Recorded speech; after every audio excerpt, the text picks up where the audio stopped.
la Unión Soviética y en todos los países satélites. Pero no solamente eso, y estuvo prohibida, como hoy lo está en los países árabes que siguen el complot sionista masónico, ¿no? Pero si leemos la gran enciclopedia soviética, veremos que la palabra masetsvo, la palabra masonería, o el hecho de la masonería, es definida como una organización a la que pertenecían los medios privilegiados de la alta sociedad, la alta aristocracia y la burguesía,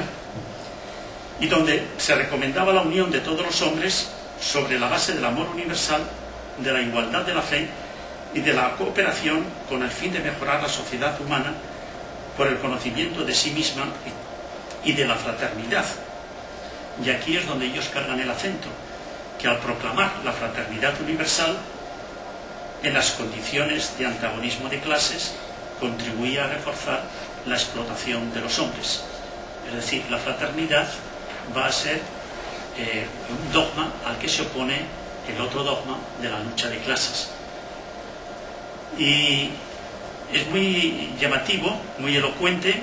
cómo se carga el acento en ese carácter reaccionario de la masonería desde el punto de vista de la lucha de clases. Pues bien, no solamente se prohibió la masonería en la Unión Soviética, sino que ya en el tercer congreso de la Tercera Internacional de Moscú,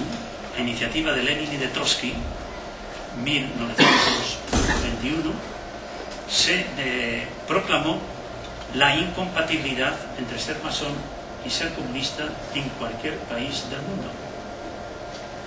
El único país que se salvó de esta regla fue Cuba, donde todavía se mantiene la masonería hoy día con mucha vigencia, entre otras cosas porque los fundadores de la independencia y de Cuba fueron masones, como Martí o como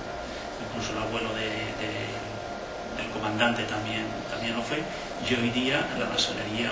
en Cuba, me figuro que habrá cambiado, pero a fecha del 5 de diciembre último, en un congreso que organizamos allí en La Habana sobre la masonería precisamente, el gran maestro me dijo: a fecha de hoy somos 29.270 masones, cuando en España no ha habido nunca esa cifra,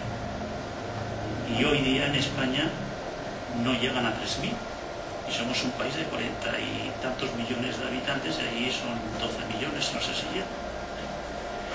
Pues bueno, este es el único país que se salvó de esta ukase, esta vez no zarista, sino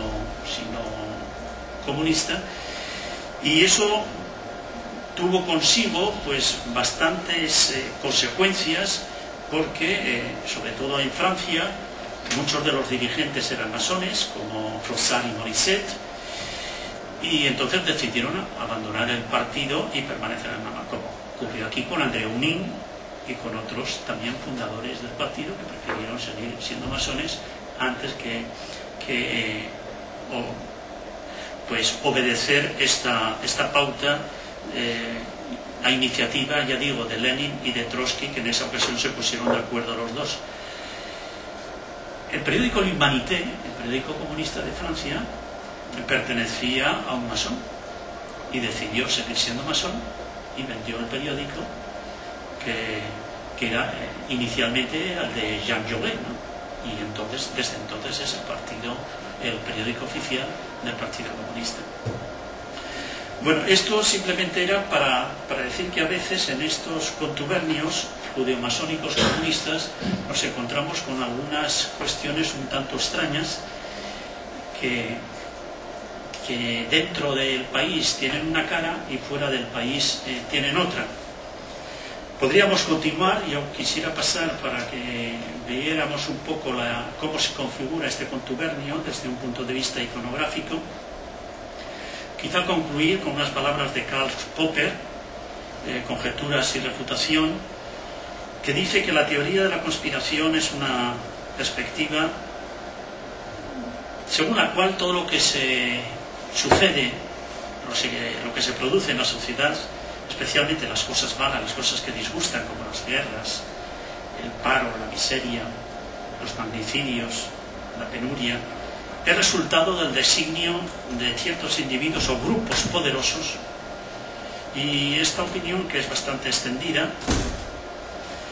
aunque supone yo diría que es una especie de suposición y superstición muy antigua. En su forma moderna viene a ser una especie de laicización de las supersticiones religiosas. La teoría de la conspiración,